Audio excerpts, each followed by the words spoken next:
Hermanos, qué bonito es ver la casa del Señor llena en esta mañana. Qué bendición es que ya hemos estado adorando al Señor aquí junto en familia.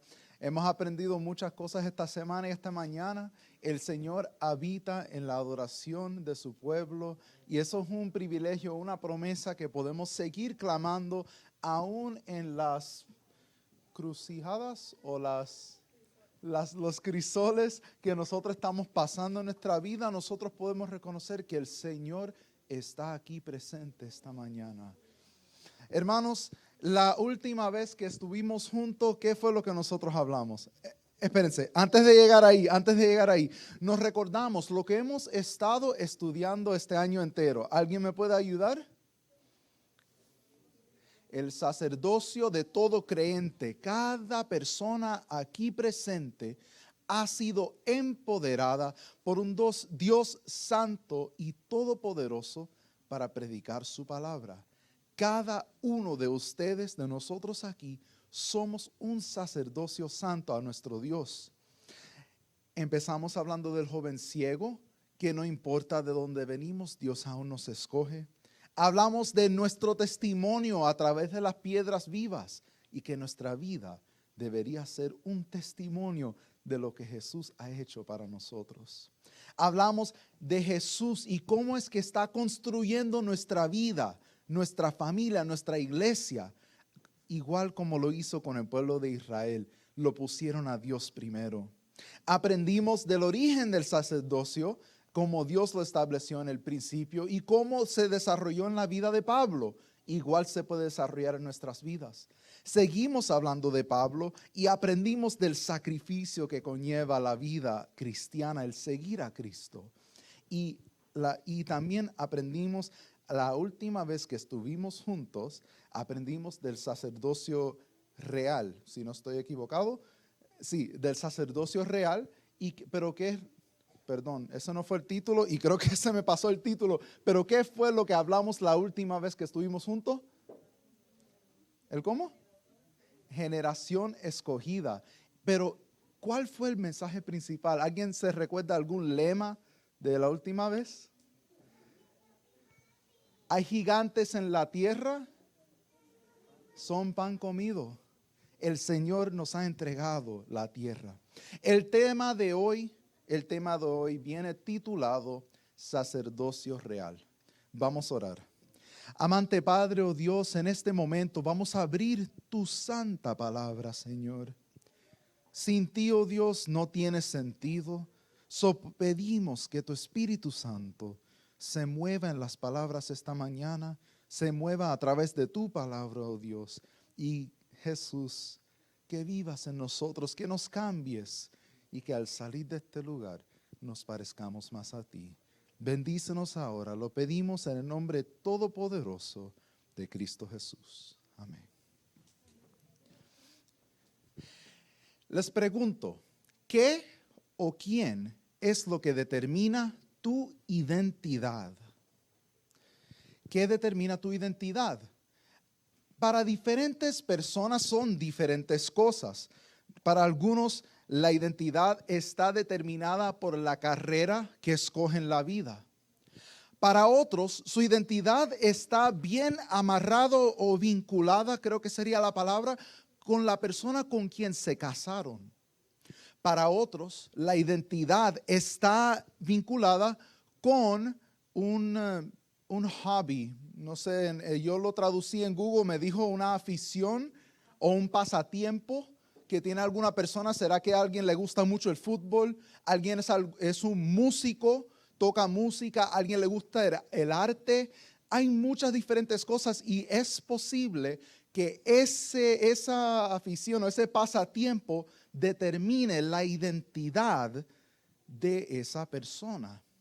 Yo sé que en muchos tiempos en mi propia vida yo he puesto mucho de mi identidad, por dar un ejemplo, en el deporte de baloncesto. Me gusta jugarlo mucho. En otros momentos he puesto mi identidad tal vez en la música, porque me gusta la música, aunque estoy adorando a Dios, pero soy músico. Pero ¿qué pasa cuando nosotros dejamos que todas esas otras cosas determinen nuestra identidad? So les pregunto, y es algo que quiero que dentro de ustedes determinen a través de desarrollar el tema de esta mañana, ¿qué o quién determina mi identidad? Saben, otra cosa que yo he pensado y que he reconocido, algo que me determina a mí mucho es mi experiencia, mi historia, lo que yo he pasado en mi vida. ¿Habrá algún trauma, algún dolor, alguna circunstancia que has pasado en tu vida que determina tu identidad hoy en día? ¿Habrá algo que todavía no hemos podido sobrepasar? ¿Algún dolor, algún fracaso que todavía aguantamos y nos dice quiénes somos? ¿Será que, como siendo estudiante por mucho tiempo, será que las notas determinan también nuestra identidad? Hermanos, hay muchas diferentes cosas que pueden determinar nuestra identidad. Solo los invito otra vez, a medida que vayamos desarrollando el estudio de esta mañana, que cada uno podamos responder y decir qué o quién determina mi identidad. Quiero que consideremos algunos de los patriarcas o los personajes más grandes en la historia de la nación de Israel. Y quiero que empecemos desde su inicio a través de su historia, empezando con los patriarcas. Vamos y hablamos de Abraham. Nosotros empezamos a estudiar, Abraham fue uno de los primeros temas que compartí aquí en la iglesia y hablamos unos cuantos temas acerca de Abraham. Un hombre que no tenía fe, un hombre que que se equivocó en muchas ocasiones, que tuvo consecuencias por sus acciones y al fin de todo fue considerado el padre de la fe. Seguimos con Isaac. Él mintió y él no confió en Dios. Él no confió que Dios lo iba a proteger en una tierra ajena. Estaba preocupado por su vida. Y aunque no confió en Dios, le fue confiado y le fue prometido una descendencia como las estrellas del cielo y las tierras también que Dios le prometía. Vemos a Jacob cuyo nombre significa engañador, un usurpador. Estuvo a la altura de su nombre, o sea, él vivió de acuerdo a su nombre, lo que significaba. Engañó, robó tanto a su hermano y a su papá. Y al fin, el Señor se apareció a él en un sueño y lo bendijo y le hizo una promesa. El Señor le apareció otra vez y lo bendijo y le cambió su nombre. Le cambió su identidad. El usurpador ahora era Israel, padre de las naciones. Wow. Miramos a Moisés, asesino. A veces no pensamos de esa parte, como que pasamos esa parte y a veces pensamos que Moisés se puso en el lugar de Dios cuando le dio a la piedra 2 veces, pero se nos olvida que fue un asesino. Asesino, no confió en Dios, se puso en el lugar de Dios, se engrandeció diciendo, yo le voy a traer agua de esta piedra, y aún la palabra de Dios nos dice, el hombre más humilde, más manso en la tierra. Wow, 2 más le comparto. Aarón, el sumo sacerdote del pueblo de Dios, el que estaba encargado del pueblo de Dios, de cuidar del pueblo de Dios, mientras que Moisés estaba ¿dónde? En la montaña, en el Sinaí, teniendo ese encuentro con el Señor, recibiendo los mandamientos, estaba cuidando del pueblo. ¿Y qué hizo el pueblo? Adoró ¿qué? Un becerro de oro. Y y también se rebeló contra el siervo de Dios, Moisés, le llevó la contraria. Y aún el que llevó el pueblo a una adoración falsa es el que es nombrado, él y su familia, su descendencia, como los sacerdotes del pueblo de Israel. This is crazy. David mintió, engañó y asesinó. Pero Dios lo consideró un hombre conforme a su propio corazón. Esto para mí me dice muchas cosas.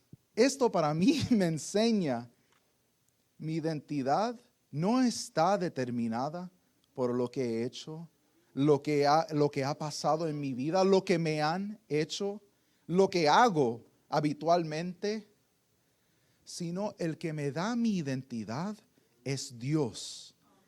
Y eso es lo primero que nosotros deberíamos aprender de los mismos patriarcas, de los mismos líderes del pueblo de Dios. Asesinos que son llamados, o sea, que son dichos que tienen un corazón como el Señor. Un hombre, what's the opposite of humble? Engrandecido, prideful. ¿Cómo?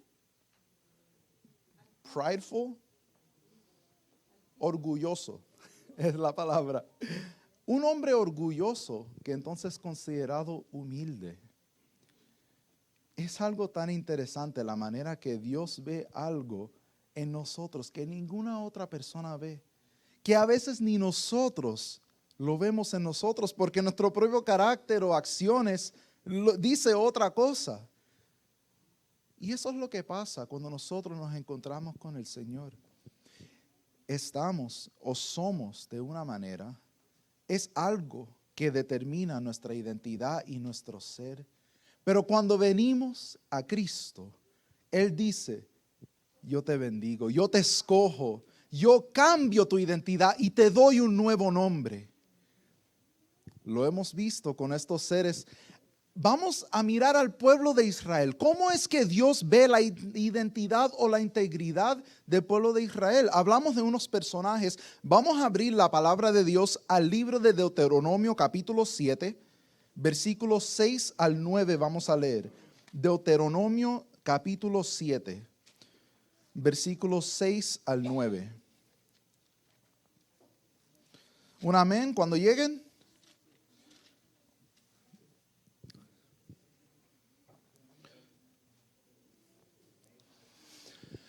Antes de leer, les pregunto, ¿ustedes piensan que estos hombres quien hemos hablado recibieron lo que merecían?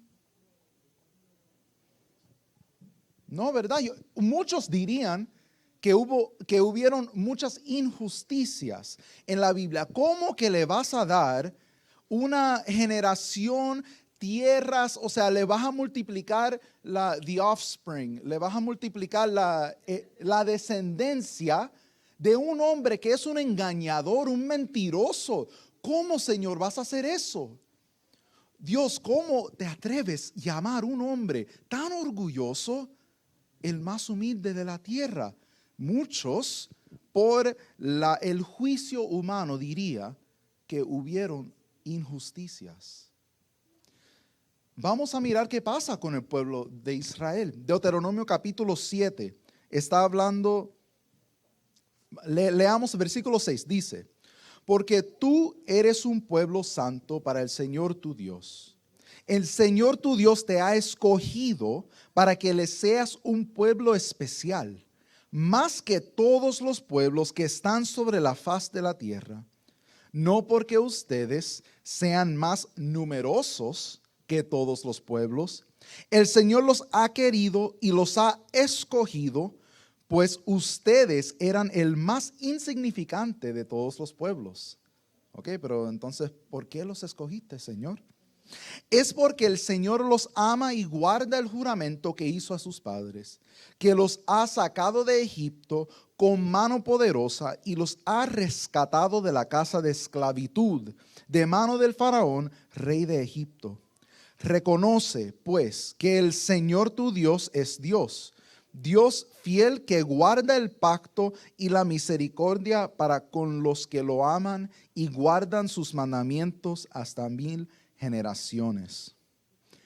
Hermanos, aquí vemos el pueblo de Israel y vemos lo que Dios le tenía. O sea, nosotros vemos que Dios los llama y los saca de la esclavitud y ahora les quiere dar una tierra prometida. Pensamos o nos preguntamos, ¿lo merecían? Si lo vemos por estándares del ser humano, era un pueblo pequeño, o sea, aquí no dice que tenían algo necesariamente especial como pueblo, sino que Dios los escogió y les prometió darles esta tierra, les prometió exaltarlos y los sacó de la esclavitud y los llevó a la tierra prometida. Nosotros vemos que en nuestras vidas el Señor quiere hacer lo mismo.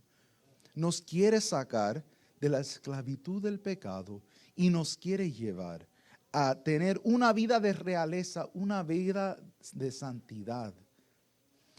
Quiero seguir con el pueblo de Israel en Deuteronomio capítulo 9. Si miramos un poco más adelante, capítulo 9, dice: escucha, Israel, tú vas a cruzar hoy el Jordán para entrar a desalojar naciones más grandes y más poderosas que tú, ciudades grandes y fortificadas hasta el cielo, un pueblo grande y alto, los anaquitas, de los cuales tú tienes conocimiento y has oído decir: ¿quién podrá permanecer delante de los hijos de Anac? Estos eran los gigantes en la tierra.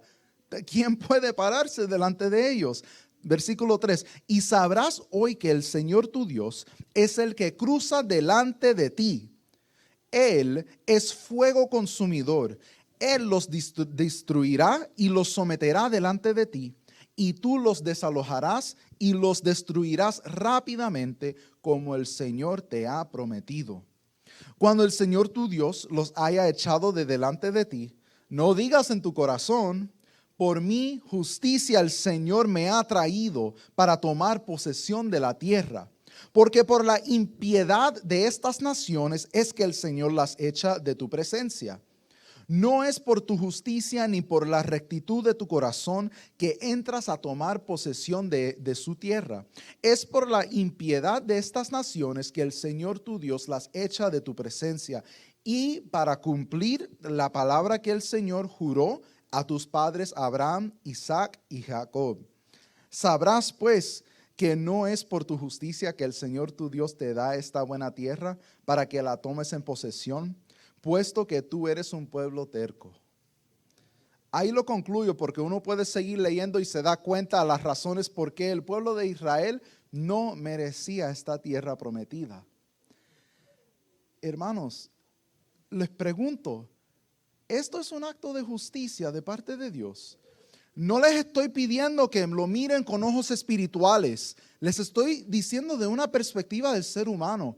¿Es algo justo que un pueblo que no confía en su Dios, un pueblo que no avanza como el Señor le dice, un pueblo que le da su adoración a un becerro de oro, ustedes piensan que merecen esta tierra prometida? La respuesta es no. ¿Cómo deben de merecer esta tierra cuando ni confían que el Señor los ha traído hasta este momento? No lo leo, pero si quieren seguir leyendo ese mismo capítulo, ahí les va explicando que en el desierto todo lo que hicieron, que desconfiaron, y nosotros sabemos todo lo que hizo el pueblo de Israel, que desconfió del Señor, y aún Dios cumple con su promesa. Y algo que a mí me da esperanza es que no tiene que ver conmigo, no tiene que ver con mis acciones o decisiones, sino que Dios ya nos ha escogido desde el principio. Nosotros no creemos en una salvación por obras, sino que creemos en una salvación por la gracia y la fe en Cristo Jesús. Amén. Hermanos, si eso dependería de nosotros, si fuera una salvación de obras, olvídense que ninguno de nosotros lo merecemos. Esta tierra prometida que el Señor les dio al pueblo de Israel, ese nuevo nombre que le dio a los patriarcas y los líderes, ninguno de nosotros lo merecemos. Pero gloria a Dios, gloria le doy a Cristo Jesús, que a través del sacrificio y la sangre de Jesús nos somos dado un regalo inmerecido. Nos somos dado un nuevo nombre, una nueva vida, una nueva identidad, no porque lo merecemos, pero porque Jesús nos amó, porque Jesús nos sigue amando y día tras día nos ayuda, camina con nosotros en medio del crisol, nos recuerda que Él habita en la presencia, en la adoración de su pueblo, si solamente lo buscamos, si solamente viramos hacia Dios. Él dice, yo estoy presente, yo estoy aquí, yo tengo un lugar donde te quiero llevar. No vas a seguir igual, yo te quiero cambiar, te voy a cambiar. Te daré un nuevo nombre, una nueva identidad. Ese es el Cristo que predico. Independientemente de quién eres o lo que hagas, Dios sigue siendo fiel y cumplirá su promesa. Veamos Éxodo. Vamos a abrir el libro de Éxodo, el segundo libro de la Biblia, capítulo 19. Porque este mismo pueblo que llama terco, es la palabra que utiliza para describir el pueblo. That's the descriptive word. You're hard-headed. Es la palabra que utiliza para describir el pueblo de Israel. Eres terco, es el nombre que la palabra descriptiva que usa para el pueblo de Israel. Miramos qué es el propósito que Dios tiene para este pueblo. Capítulo 19, versículos 4 al 6 dice: ustedes han visto lo que he hecho a los egipcios y cómo los he levantado a ustedes sobre alas de águilas y los he traído a mí. Ahora pues, si de veras escuchan mi voz y guardan mi pacto, serán para mí un pueblo especial entre todos los pueblos, porque mía es toda la tierra, y ustedes me serán un reino de sacerdotes y una nación santa. Estas son las palabras que dirás a los hijos de Israel. Hermanos, aquí vemos que serán para mí un pueblo especial entre todos los pueblos. No leímos en Deuteronomio que no había nada necesariamente especial del pueblo de Israel. Era un pueblo pequeñito, no eran poderosos ni nada, sino aquí el Señor dice que serán un pueblo especial entre todos los pueblos. Porque mía es toda la tierra y ustedes me serán ¿un qué? Un reino de sacerdotes y una nación santa. Hermanos, nosotros somos dados una nueva identidad en Cristo Jesús. Dios nos llama a tener una nueva identidad y que vivamos de esa nueva identidad. Que eso sea lo que determine las acciones, las decisiones, el camino que yo he de tomar en mi vida. Lo que determina mi vida, lo que me describe, lo que me identifica, no es que soy músico, artista, deportes, no es que he pasado alguna trauma, algún dolor que todavía, aunque son realidades en la vida, el Señor está dentro y sobre todo. Y Él quiere decirte hoy que Él te quiere decir hoy que te doy un nuevo nombre, te doy una nueva identidad. Ese problema, esa dificultad, ese trauma, ese dolor, tráelo a mí, que te lo quiero sanar, te lo voy a sanar y te voy a dar un nuevo propósito, una nueva identidad. Hermanos, lo vemos vez tras vez tras vez en la palabra de Dios. Un regalo, un don inmerecido de parte del Señor. Wow, ese es el Señor que sirvo. Otra vez les repito, un hombre sin fe es llamado el padre de la fe. Un hombre que desconfía de Dios, se le es confiado una descendencia innumerable.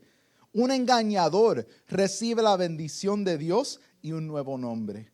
Un hombre que se pone en el lugar de Dios es considerado humilde.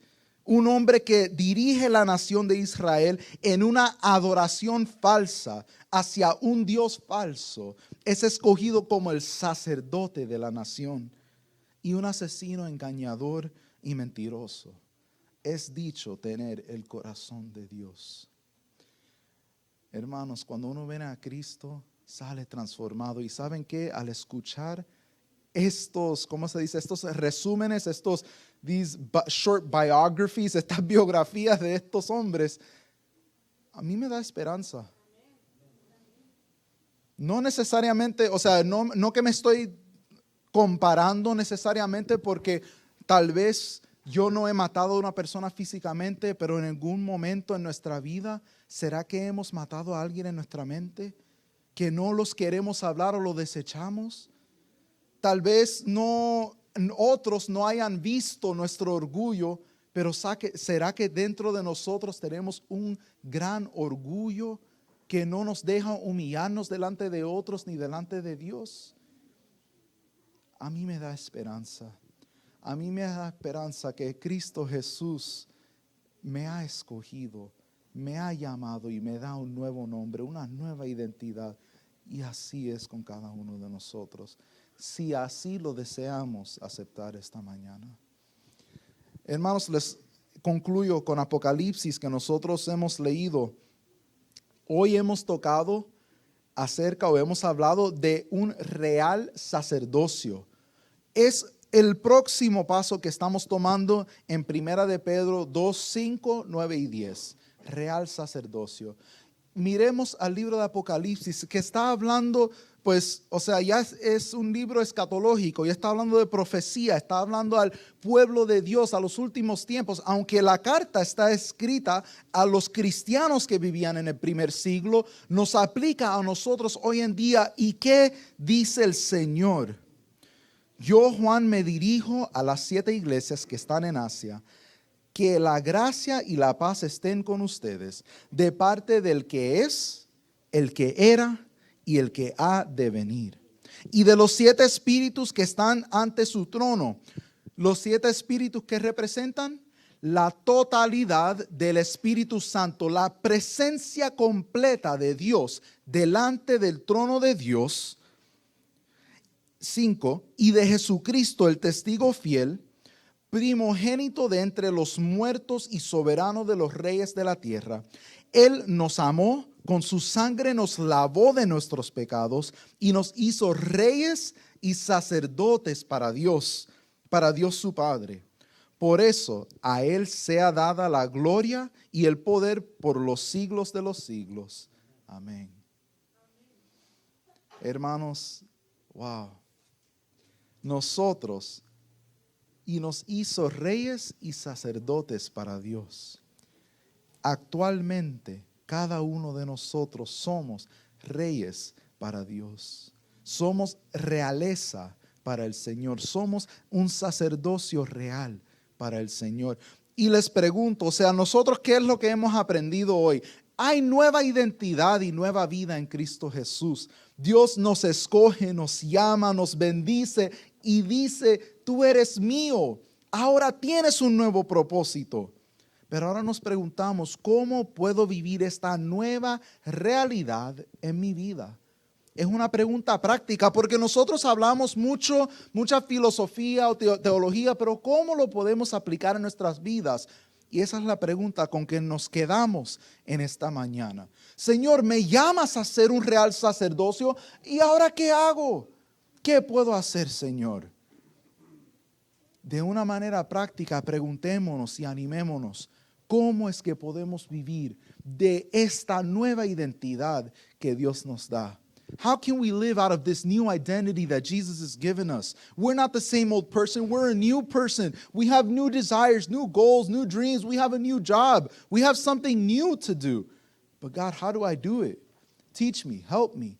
Ayudémonos entre unos y otros para lograr el objetivo al cual Dios nos está llamando. La pregunta para la iglesia, para la iglesia, y preguntémonos como iglesia, ¿cómo quiere Jesús que desarrollemos nuestra nueva identidad?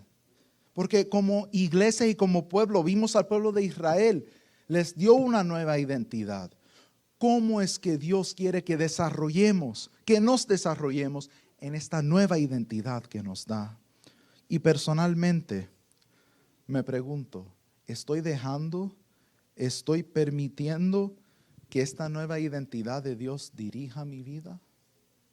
Porque nosotros recibimos un nuevo nombre y una nueva identidad, pero si no dejamos que Dios nos siga guiando en ese camino, regresamos a lo viejo, a lo otro.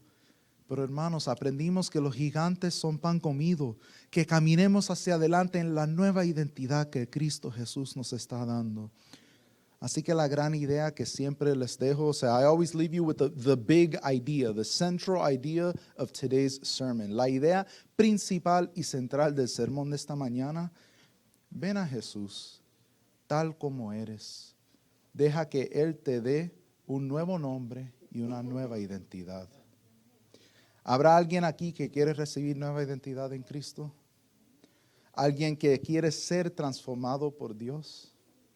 Si es tu deseo tener un nuevo corazón, tener esta nueva identidad de Cristo y reinar con Cristo por la eternidad, los invito a que se pongan de pie, y no para un show ni nada, sino para tener un encuentro con el Señor Jesús. Vamos a orar. Amante Padre, gracias te damos, Dios. Has sido un Dios fiel. Nos has guiado hasta este momento y, oh Señor, hemos visto que hemos recibido un regalo inmerecido. Tu gracia, tu perdón, Jesús. Otros dirán que somos X o esto, lo otro, Señor, pero tú nos llamas hijos, nos llamas santo, nos llamas redimidos. Gracias, Jesús, porque en ti, oh Dios, confiamos. Tú eres nuestra porción en la tierra de los vivientes. Alabamos tu nombre y gracias te damos, Señor, por el regalo inmerecido que nos das. El regalo de tu sacrificio, Jesús, tu sangre. Bendícenos, oh Dios, que no salgamos de aquí iguales. Has escuchado el corazón de cada creyente aquí, oh Dios. Cada respuesta a este llamado, Señor. Queremos ser cambiados. Queremos vivir conforme a tu voluntad. Queremos parecernos a ti, Jesús. Bendícenos, oh Dios, y cámbianos, porque lo pedimos y confiado estamos en el nombre todopoderoso de Cristo Jesús.